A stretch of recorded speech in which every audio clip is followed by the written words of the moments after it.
What is going on, folks? Welcome to the Friday Pick'em Show on the Knucklehead Podcast Network. I'm joined by Baltimore Blayne, and we are going to break down all of the games this Sunday and Monday and give our picks as we always do every week. This is a continuation from our Tuesday show, our live show on Mancini Sports. Baltimore Blayne, how you doing today? Doing great. How are you? I'm doing really well. I'm enjoying playing sports, doing my FanDuel, DraftKings stuff, basketball. I'm actually playing hockey this year.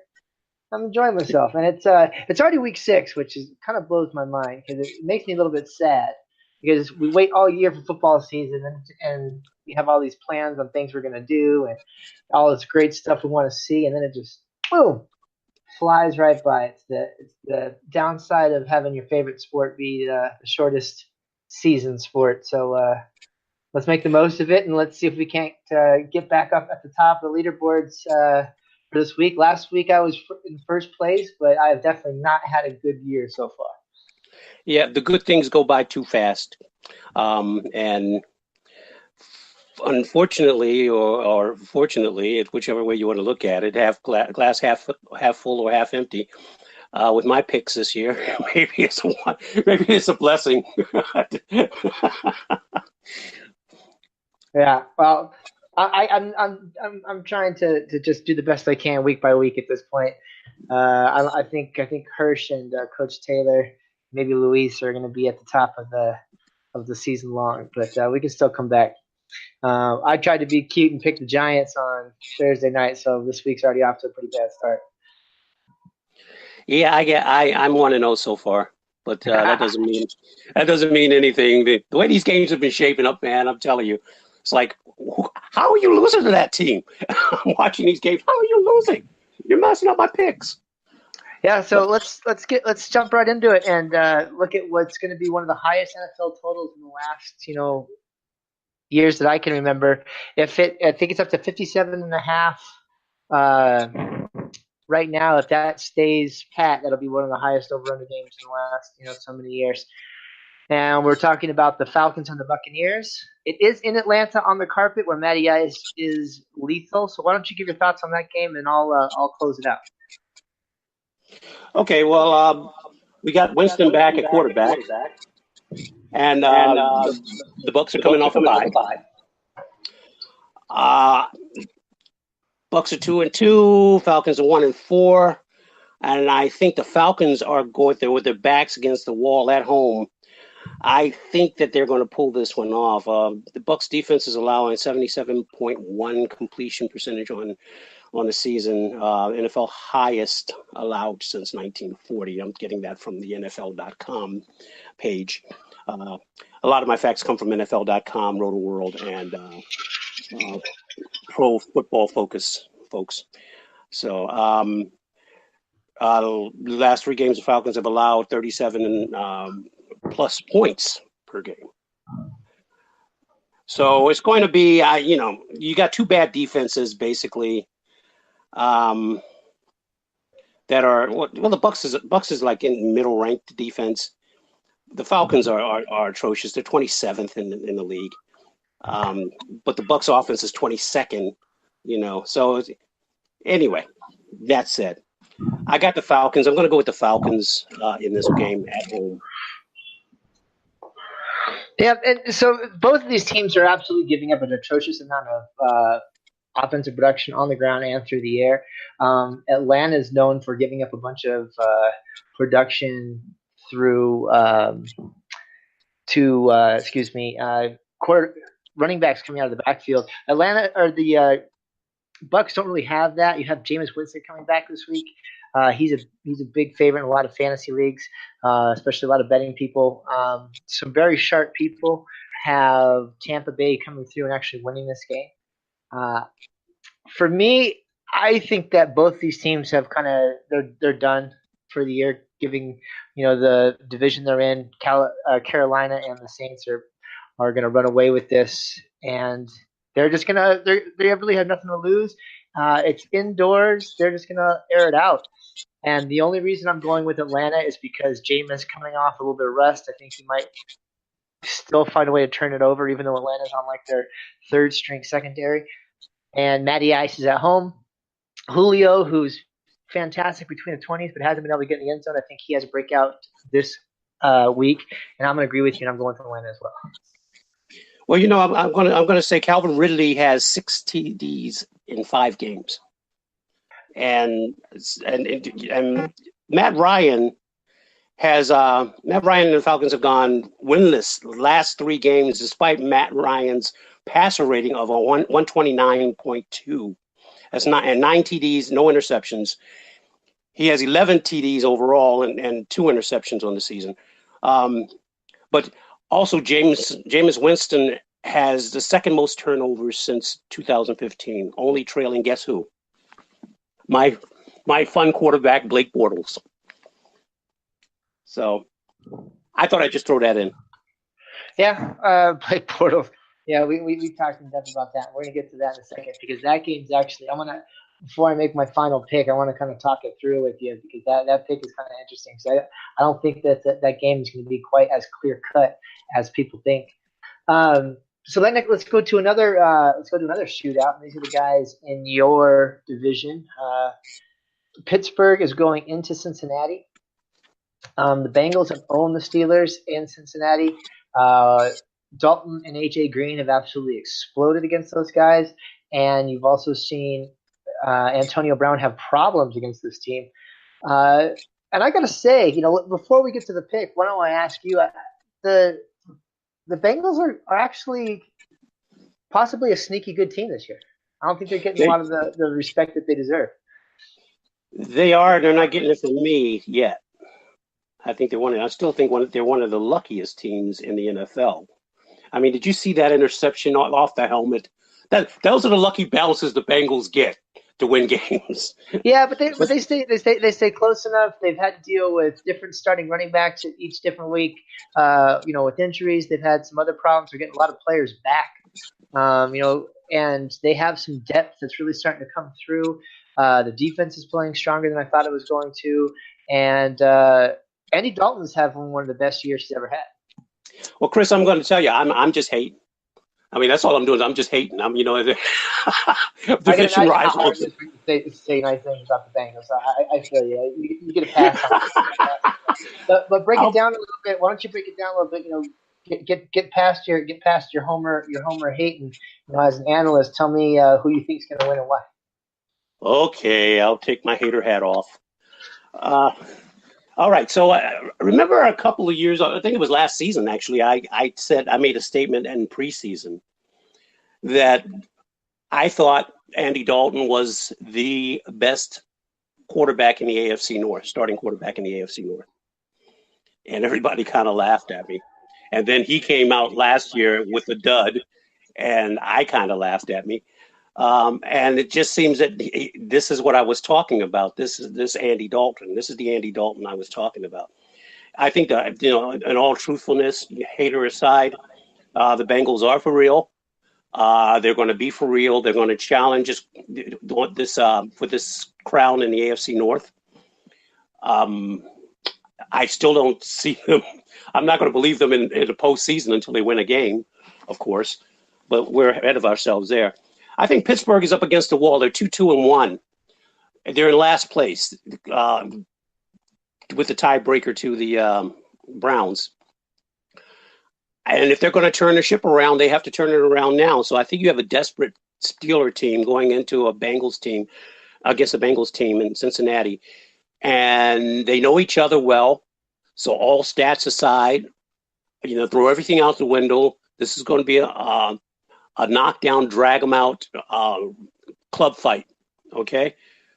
I think the Steelers will capitalize on the tight ends and Antonio Brown and Juju Smith-Schuster.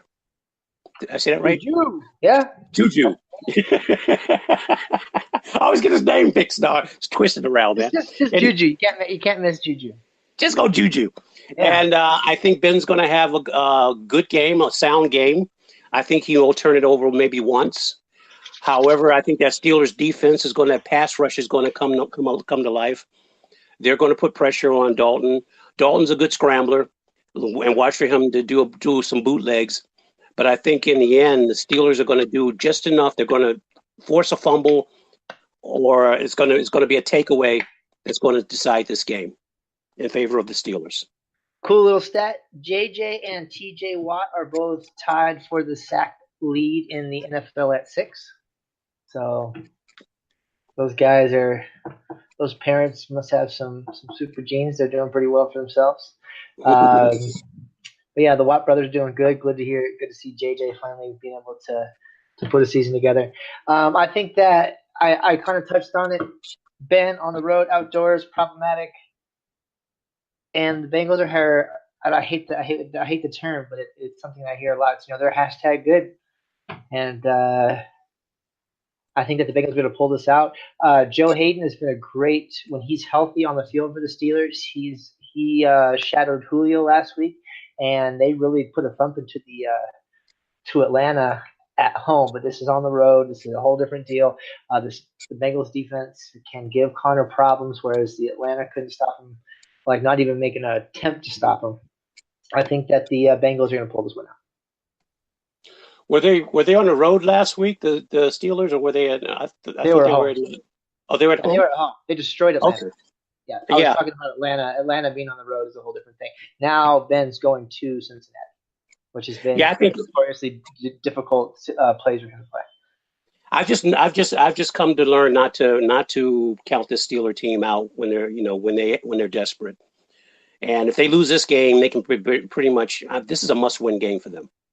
Must win. As a matter of fact, you could say if you look at the Steelers schedule, they have this week at Cincinnati. Then I think they host Cleveland next week, and then they're in Baltimore the following week. So this stretch of games, they have to come out on top. And if I remember correctly, I think they have a well, you know what? A lot of the schedules that we looked at in preseason that we said were going to be easy were people that had the Browns various times, and that's no longer an easy game. And speaking about that, the Chargers have to go into Cleveland and play the Browns. So I'll go first on this one. I think the Browns playing at home, as your Ravens really found out last week, they're a tough team. Even though the Ravens did play down to them, I think the Browns and that fan base with this team that's actually playing really well, I think that they have a home field advantage. That's something that no one in the NFL should take lightly. The Chargers are a much better team.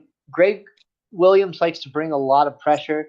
An interesting stat is that Phillip Rivers is actually the highest rated quarterback under pressure, which is something he's been able to do his entire career. He's a really big guy. He can stand in there, throw the ball, take that hit, bolo tie and all, just sit there and smile at the guys coming in.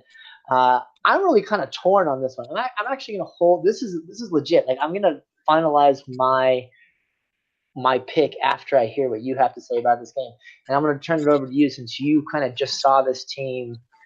And I'm sure I watched, pieces of the Baltimore game, but I didn't watch the whole thing. I know you did. So why don't you tell me what you think about this game and what you think about the pieces in it, and then I'll give my pick after you do. Okay, I'm gonna start off by saying that throw everything out the window again with this Browns team. I think the Browns are going to probably suffer the same thing I think the Ravens suffered last week, coming off an emotional rivalry win. Against your opponent, your dreaded, one of your most hated opponents, and I think that you may see a Browns letdown. Although I can tell you, this Browns team, what I admire about them is they play for a whole 60 minutes. They don't give up, and it's going to be close. I think it's probably going to come down to a field goal. But I think the Browns are due for a little letdown. I think they were playing emotionally high last week. And even with that, they barely squeaked that game out. But I just have that, this is a young team. And I think that they're going to have that emotional letdown at home. the second week in a row that they've played at home. That's my gut feeling. That's why I'm going with the Browns. I mean, with the Chargers to win this one because of that letdown, suspected letdown. Yeah, I can't believe I'm going to do this because I'm such a Charger backer, but I think that the Browns are going to pull this off. Okay. Why? No, I don't. I just gave all the stats. I'm looking at all my stats here, and I'm not quite there yet. I want to be in love with this team. I want to jump over to their side, but it's hard to hate the Browns now. Not quite there yet. I mean, I love the last 3 number 1 draft picks. Myles Garrett, the quarterback, Mayfield, as well as I think the best of those 3 might end up being that cornerback. So, yeah, no, but I think that Rivers and that running game and the pass catching Eckler and Melvin Gordon are going to find a way to pull this out. I think the Chargers just have a few too many weapons, but I think it's going to be a fun game to watch. And when was the last time you can say that about the Cleveland Browns? But they've been a fun for the entire season. You know what? Give me another season of the Browns being good, and then I'll put my full hater hat back on. But I really, really want to pick the Browns right now. Like I really, really want to. I know even in the loss last week, I hate seeing my team lose, but it was a little bit. I mean, in the end, it wasn't as severe as the Cincinnati loss. It didn't feel as bad because part of me likes the Browns. I like Baker Mayfield. Like I said, give me another season of the Browns winning and improving, and then I can go back to my hater, rivalry hatred for the Browns. But it's a nice young group of guys, talented kids, man. They're coming into this league. It's just like you're looking at the future here, and it's like all that time that they went without winning. I was pulling for them, just not against my team, and I'll still pull for them, just not against my team. You know what I'm saying? And as long as they're not ahead of us in the races in the division race. Yeah, and I think you're gonna see the division kind of light up. I like the. I guess I'll get to that in a second, but I really like your team bouncing back this week. Man, I guess I got to make a decision here. This is total brain and heart. Brain wants to go with Chargers. Heart wants to go with Browns. I'm going Chargers. That's it. Done. We're gonna regret it, but I did it. And that's how it is. Next, we fly to London, where my home team has finally kind of figured out an identity. They're being physical. I think that I talked about it at length on the Tuesday show last week. They played that Rams team. They out-physicaled them. They really hit them in the mouth. And I think it's really important for a young team that's trying to find its identity to have, even though it was a loss, to go against a team that most people think is going to go to the Super Bowl and basically take them down to the end and really smack them in the mouth. Not that concussions are good or that they should be shot for, but when you guys are knocking people off the field with clean hits, it shows something. And I think they've really found their mojo where they're going against a team that really hasn't.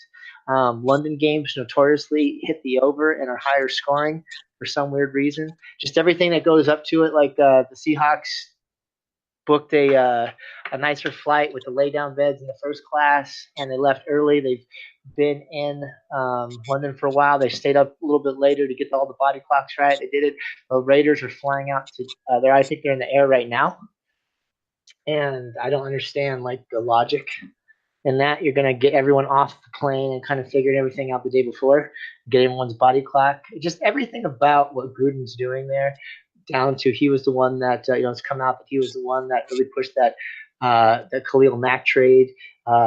Derek Carr has 8 interceptions and isn't really on the same page with Gruden. The defense can't stop anybody. I think Seattle goes in there. I think it's a higher scoring game than most people think, and I think that they really put the smackdown on. I think Chris Carson's going to run for 150 yards and 2 touchdowns, and you're going to see some play action passing with some deep bombs. I think that Seattle really has a coming out game and puts the nail in the coffin for the Raiders season. Okay, I got a question for you, Chris. Yes, sir. Is there any reason other than money that any London game should start before 10 a.m.? 10 a.m. that specific time. No, which is why I like it this year. It starts at the normal morning time. Yeah, because 10 a.m. Pacific time is 6 p.m. London time, Yeah. and especially since there's only one game being played in London, I don't understand why I had to wake up and be at the bar at 6 o'clock in the morning when the Ravens played there last year. Well, You it know, sounds like that. It sounds like the NFL listened to you because they've done away with they never listen to me. that. Okay, Raiders are they're allowing 29.8 points per game. That's the third worst in their franchise history. We're talking all the way back to 1962, and it's not getting any better, man. I mean, uh, Carr has 7 TDs and 8 interceptions, and I know that you've been critical of Carr in the past, and I'm beginning to, and I've always been pushing back on that, Chris, but I'm beginning to go with you on this one as far as Carr is concerned.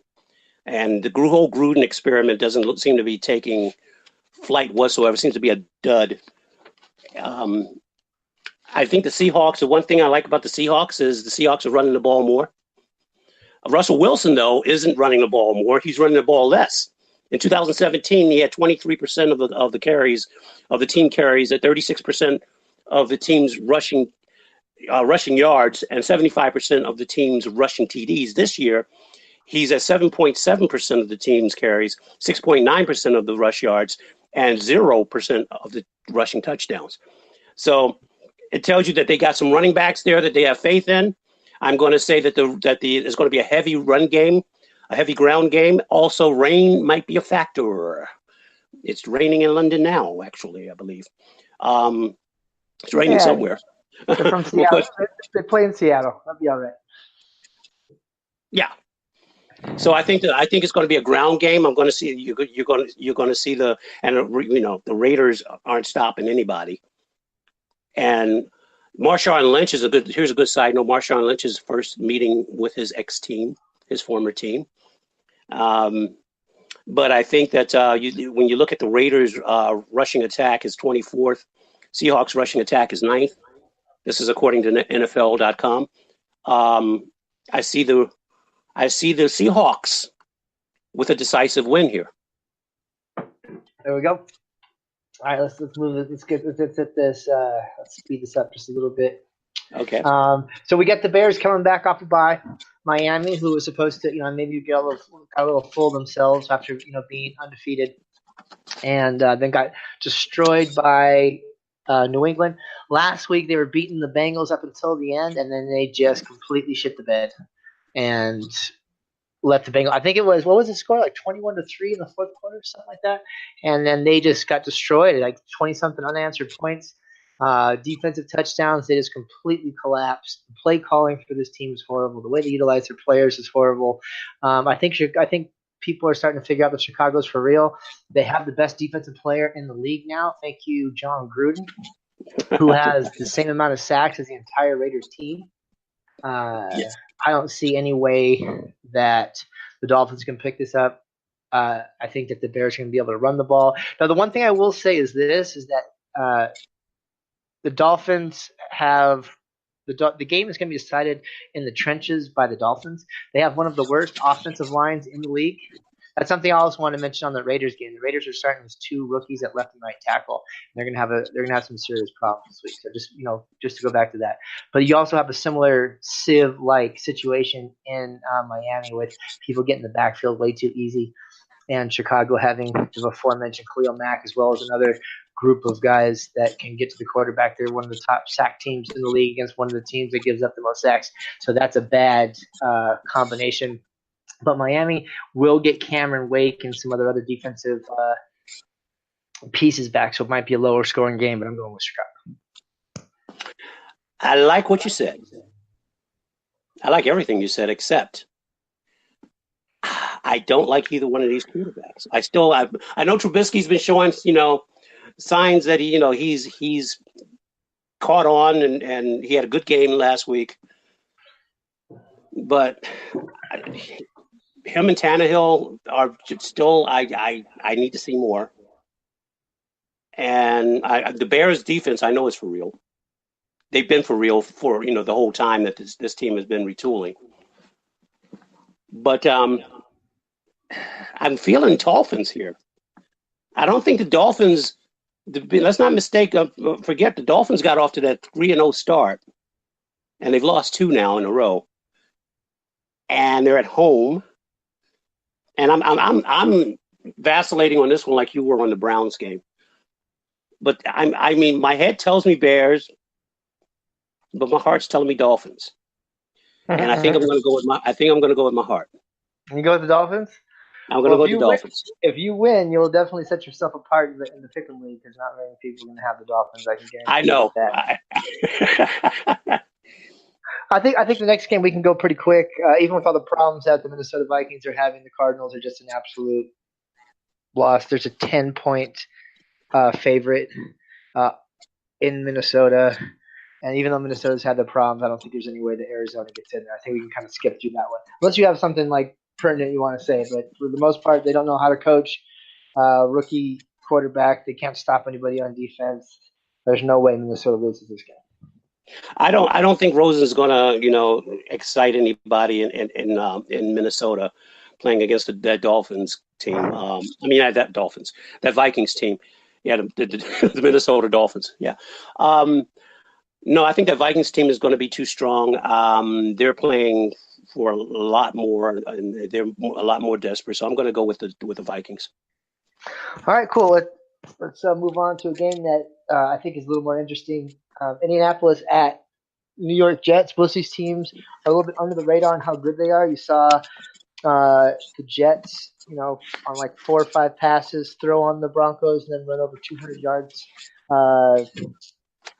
Have over 200 yards on the ground against the Broncos. They look pretty good. The defense is putting some pressure on. They're looking decent, but they can explode if you don't bring your A game and get ready for these guys. It's not a team you can overlook like the Jets of the past. With that being said, Indianapolis, who we all thought was going to be awful, doesn't look that bad. They're throwing the ball like 50, 60 times a game. They can't stop the run on their defense, which sets up well for the Jets. However, the Jets are going to be without 3 major DBs, 2 of their starting corners. And I think that you're going to see Andrew Luck, who, at the beginning of the year, we were all kind of bashing on and thinking maybe his arm's not right. His arm looks pretty good to me now. And I think that this is going to actually be a little bit of a shootout. The Jets are favored by Vegas by 3 points. Isaiah Crowell,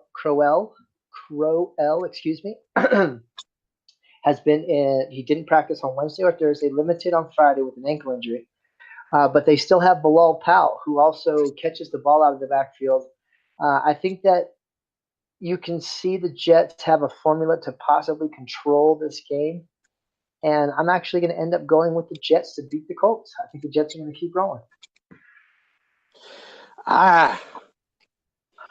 You know what, Chris? I have this one. I'm not sure. Who did I pick for this one? I like the Jets defense. Okay, let me start with that. I like the Jets defense. Andrew Luck is effective.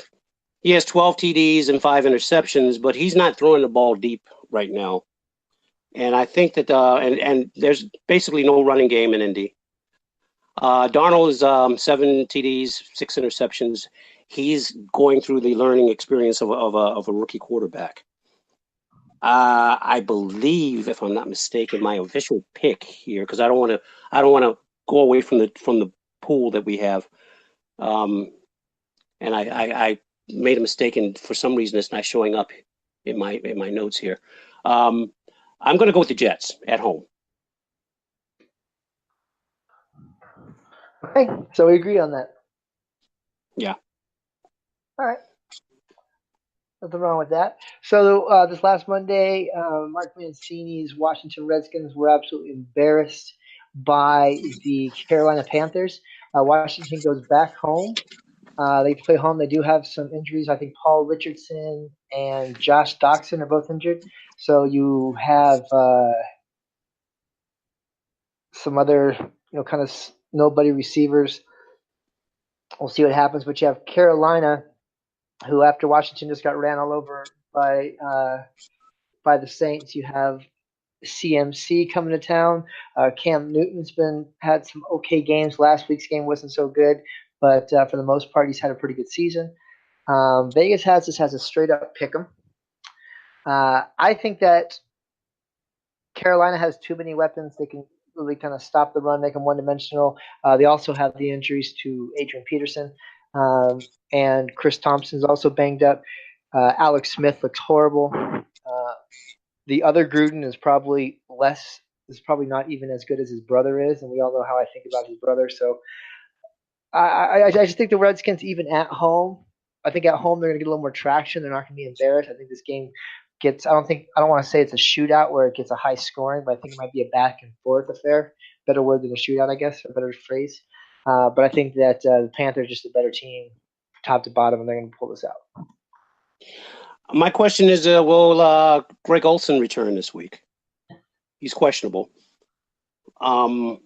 Whether he returns or not, I would put dollars to notice that he somehow gets knocked out later on during the season again. I think that the idea of him playing every game for the rest of the season is slim to none.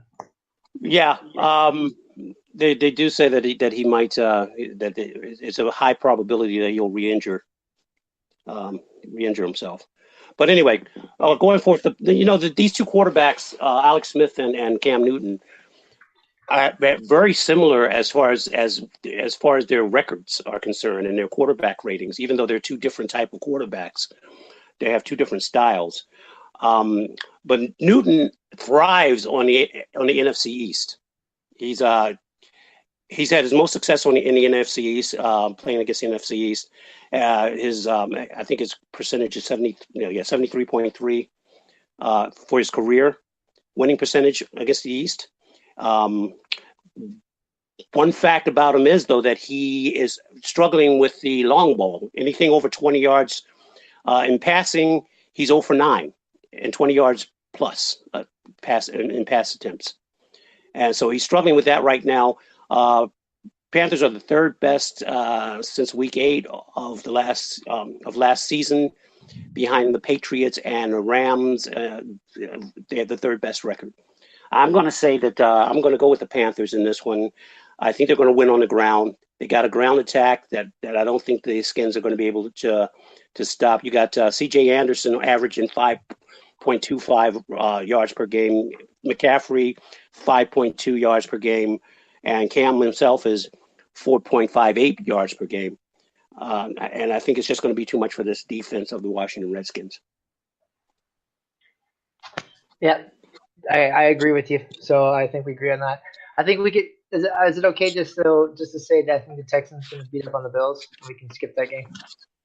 I'm going to take the Texans over the Bills. Okay. All right, so let's get to another game that's going to be interesting. The afternoon games are kind of boring, to be honest with you. But this one might have something better. So I'll let you start with this one. What do you see going on with the Rams and Denver? Rams and Broncos. Okay, Rams are, of course, perfect on the season, going into Mile High. I don't really see that as affecting the Rams, as it does some teams. I think that offense is just too potent, and the defense is going to come around. The Rams offense is near the top, if not at the top. And I'm looking at these stats on NFL.com, and they're just confusing. So I'm not sure if I'm seeing them correctly, if they're accurate. So I'm just I don't know why some of the stats say on NFL.com, but the Rams defense is getting eaten up on a weekly basis. Yeah, the Rams defense is they have them at 10. Yeah, and how? the Broncos at 25. They've given up 30-some points the last few, almost every week. They do score a ton of points, but they also give up a ton of points. Yeah, but the Broncos defense has been disappointing as well. Yeah, absolutely. They just gave up 200-something yards rushing to the Jets. Yeah. I'm going to go make this very quick and go and say that I'm going to go with the Rams to go 6-0. Yeah, I think so too. But I do think that the Broncos are going to be able to throw the ball a bit, look for Courtland Sutton to do something. I think that both Royce and Lindsey are going to be able to move the ball on the Rams. I think that you can throw on the Rams. I said it before when they got Marcus Peters. Yeah, everyone calls him a shutdown corner. I think that's BS. He gets a lot of picks, but at the same time, as you saw last week, he gets 6 picks to 25 times that he gets burned. He tries to take aggressive routes to the ball and sometimes misses the tackle, and guys run on past him. And the Seahawks just absolutely scorched him last week. They threw directly at him and stayed away from the other guys and beat him up pretty good. So you might see some scoring. It is in Denver. It's going to be a snowy or wet game. But I think Todd Gurley, if Crowell can run for 160 yards or whatever it was, then and now you have to go face Todd Gurley with a banged up Rams receiving core, I think Todd Gurley could get another 3 to 4 touchdown game easily. I concur, sir. Yeah, so I think we're both going with the Rams. I think we agree on that. And just like everyone else, the Rams are going to be one of those teams that people just pick until you just pick them every week, and then they'll maybe lose you the game 2 or 3 times. But besides that, what are you going to do? So why don't pick them until they lose? Yeah, and then just keep picking them because they're only going to lose a couple of times. Right. Why don't you tell me about this game? Because I actually might have a hot take on this. I haven't decided if I'm going to drop it yet. But Jacksonville going into Big D. What do you think? I like Jacksonville coming off of a loss. I think the defense was a little embarrassed by that. A little pissed off, and now they're going into a Cowboys against a Cowboys team in Dallas that's just not there. The Dallas offense is non-existent basically, except for Zeke Elliott. If the Cowboys are smart, they'll run the ball. They have the best running back in the league. They would run the ball, let Zeke Elliott run over people. He's averaging 2 yards per attempt under. I'm sorry. How much I disagree with that statement, by the way. But go ahead, keep going. Okay, 3.3 yards per after contact is what he's this is after contact is that what he's getting. He's forced 11 missed tackles running the ball and an additional 2 as a receiver. I would feed Elliott and then have Dak do play action because he's much better at play action, much more effective play action passes. But if he's going to stand in the pocket, he's got to get rid of that ball within 2.5 seconds, before 2.5 seconds, because the Jags defense thrives on quarterbacks that hold the ball. You have the Jags defense that is no, okay. Just sum it up real quick. I'm going with Jaguars. I think they just outmatched the Cowboys right now. Cowboys are Dak has under 200 is averaging under 200 yards a game. So the Dallas defense is, we keep focusing on how bad the Dallas offense is because of these low-scoring games. But I think what people aren't really recognizing is the fact that this Dallas defense has been pretty darn good. And they're getting back Sean Lee, excuse me. They're also getting back pressure up the middle. And David Irving is finally coming back from suspension. He gets pressure up the middle. They have a corner there that actually turned out to be one of the big surprises of the year, according to PFF. And you have a lot of problems on the offensive line with injuries. Cam Robinson, a few others on the side of Jacksonville, and one of the places that Jacksonville has been able to be exposed is by the running back, which is Zeke. I think Dallas can slow the game down. They play some of the slowest ball, and if you can get pressure on Bortles, he will make mistakes. I think Dallas pulls this off. This is my big This is my big hot take of the week. I think Dallas surprises the world, and the Jags get into a little bit of desperation mode and get in trouble. Are you So why don't we? Yeah, are you saying that they're going to get to my boy Blake Bortles? yeah. I'm saying they're going to get to Blake Bortles, and Blake Bortles is going to do Blake Bortles things. And Oh no! I Oh think no! it might No! happen. Yeah, Like 2 fumbles and 2 picks, something stupid like that. yeah, but you're right. That's what I was saying about the if Dallas is smart, they'll feed Zeke because one stat on the Jaguars defense is that if you run the ball on them 30 times a game, the teams that run the ball on them 30 times a game are 2-0. The ones who have run it less than 30 are 0-3. And so you can beat them with the run. And I think the guy that you were talking about that DB is what's his name? Byron Jones. Yeah, there you go. And the Cowboys have trouble getting off the field on third down, man. That's the problem with them. Yeah, they've been banged up and they have guys missing for suspension and injuries, but they keep the score down. They have had some problems. So once again, if it was a high-powered offense, you saw what Detroit did to them with no defense. You saw what Seattle did to them with the balanced attack. But I think that I just think that Blake Bortles is the Achilles heel, and he's having a horrible year. And I think he's gonna the way Dallas can slow a game down. Because Kansas City, they have the turnovers, but they just kept going down and scoring. They play a very fast pace, so Bortles kept getting on the field and getting a chance to finally put some numbers on the board at the end of that game last week. But this week, I think that Dallas can slow it down with Zeke and good defense. And if you're gonna say, do you want to bet on Bortles doing good things or doing bad things? And there's no Fournette. They just signed Jamal Charles. They have T.J. Young. Jamal Charles is the only two running backs on the field. Yeah. I just think that this is a week where Dallas could pull off some magic. Even though I hate the Cowboys with every fiber of my being. Put the hater hat on. Oh no! No, yeah, I hate them, but this is about picking, and I pick a Dallas upset. So why don't you go ahead and tell us about Baltimore this week, Ray? And I'll just give my pick at the end. Okay. All right. So the Ravens are coming off a disappointing loss in Cleveland, where the offense that was so much improved and so ballyhooed scored 0 touchdowns. The offense looked flat. There was a bunch of turnovers by the offense. They just looked like a lackluster Ravens team. I think the Ravens will bounce back against the Titans this week. I think that they have something to prove. You'll see Smokey Brown smoking. There's a possibility that he will be returning punts. I love Smokey Brown this week in fantasy, by the way, guys. Well, there's a possibility he'll be returning punts because the team waived Tim White, their punt returner of last week. He's been putting the ball on the ground too many times, just like Janarius Grant was, Javarius Grant was Janarius Grant.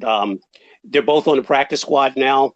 They can be called back up at any time if they show improvement and can get out of John Harbaugh's doghouse. But you have Smokey Brown in the mix. The Ravens also actually signed Cyrus Jones. Used to be with the New England Patriots. Cyrus is a Baltimore kid. He grew up in Baltimore, so he's at home. He's happy to be home. He's in the mix for a punt return. Also, Willie Snead is in that conversation as well, along with possible Chris Moore. But we'll see how that pans out. I think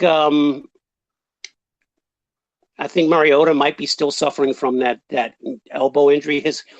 His throws have been decreased as far as the depth of his passes.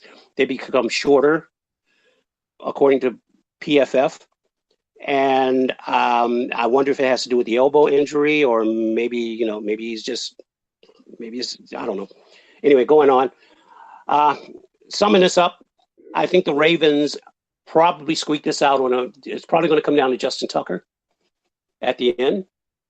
But I say the Ravens are going to squeak this out with a win in Tennessee and come home to face the New Orleans Saints. So part of me wants to pick Tennessee because Tennessee just seems to do better at home, and Tennessee can surprise some people. That defense is way underrated.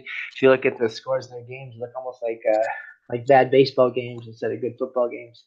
But at the same time, I got to roll with my boy Blayne, and I think that Smokey Brown is gonna catch 4 passes, only 4, but he's gonna go for over 120 yards and a touchdown. And I think that the Ravens are gonna be able to pull this out. Well, who's going to be throwing them the ball though? I think you're going to have a focused Joe Flacco, unlike what you saw last week, and also the play calling will probably be better suited for the run too. Yep, I agree. I have Flacco in a lot of my FanDuel stuff this week, so I agree with you wholeheartedly.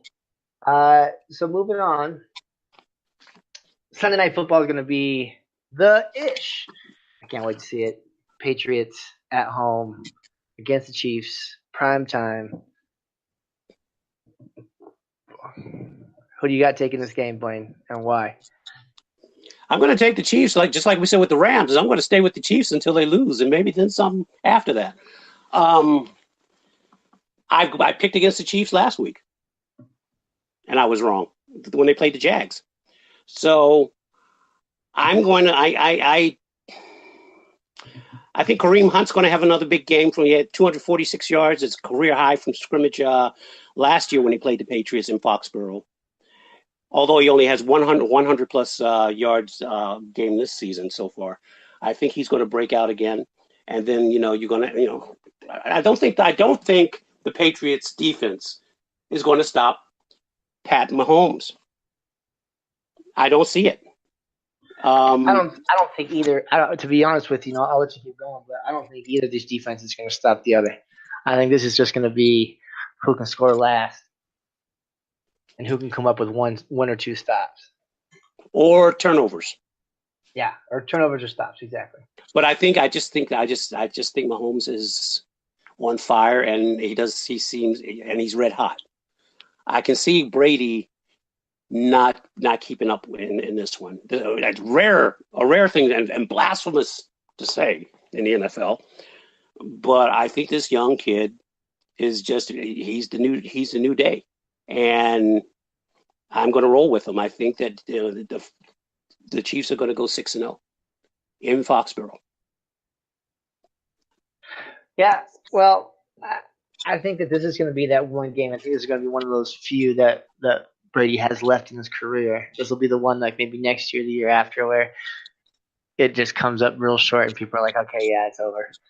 But I think that this will be the kind of a little smack to the jaw of Mahomes that lets Mahomes wake up and say, hey, you know what? This is what it's really like. I think it's going to be a great game. I think it's going to be one of those defining games. I think, it's basically his rookie year. I think this is one of those smacks in the mouth that brings back. Or he comes through, and this is a defining moment. I think that you're going to see Mahomes be better after this week. This is going to be one of those, like, check it off. You get a medal whether you win or lose if you come through on this game and do your fan base proud. Russell Wilson in the Are You Mad Bro game where Tom Brady came in and talked smack to Richard Sherman and Earl Thomas, and Russell Wilson as a rookie stayed in the game and threw a bomb to beat Tom Brady. This will be that kind of game, but I think that the Pats are going to pull it out, but it's going to be one of those, like, shoot 'em up, whoever scores the last kind of games. I can't wait to see this game, but official pick, I'm going with New England. You know who the key is going to be in this game? Tell me. Bill Belichick. Okay, that's everyone. Does he have the right game plan to stop Mahomes? No, he does not. No one does right now, because no one has the personnel to stay with those receivers and stuff. Because you have to either put like 6 safeties on the field or 6 corners on the field, but then they run on you. Right? Same with the Rams. The way they're playing it, there's no linebacker fast enough to cover all those motions and things that you're doing with those fast receivers and running backs coming out of the backfield, and you can't tackle them if you're playing all those DBs. And there's just no answer in today's defenses right now for what they have going on.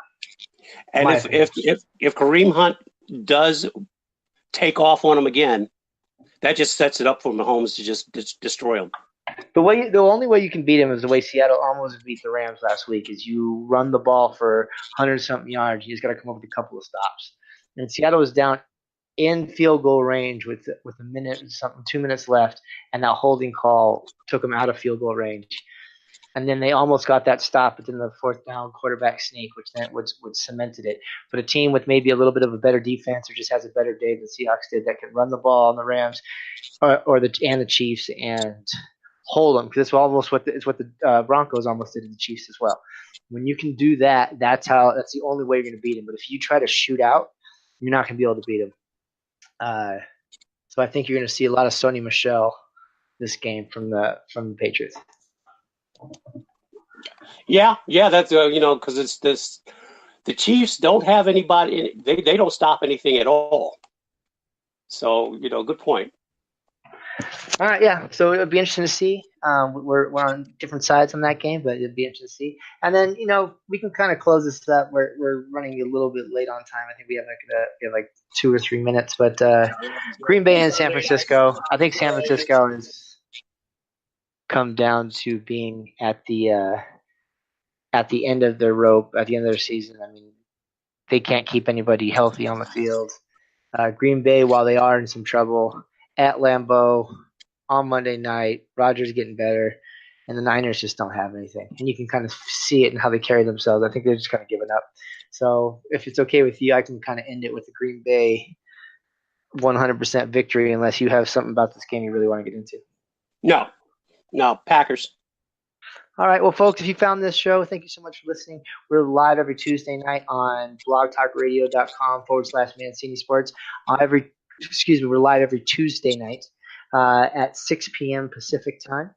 This week we have a guest coming in from the West Coast, along with Mr. Mark Mancini from Pittsburgh via Los Angeles. And it's going to be a fun show. We're going to look back at some of these games that we picked. You can also find us on @Nuckpods, KNUCKPODS, on Twitter and Facebook. Knucklehead Pod Network on YouTube, and Spreaker.com/Nuckpods to find all of our material that we do every week. So for Mr. Baltimore Blayne, I want to tell you thank you so much, and good night.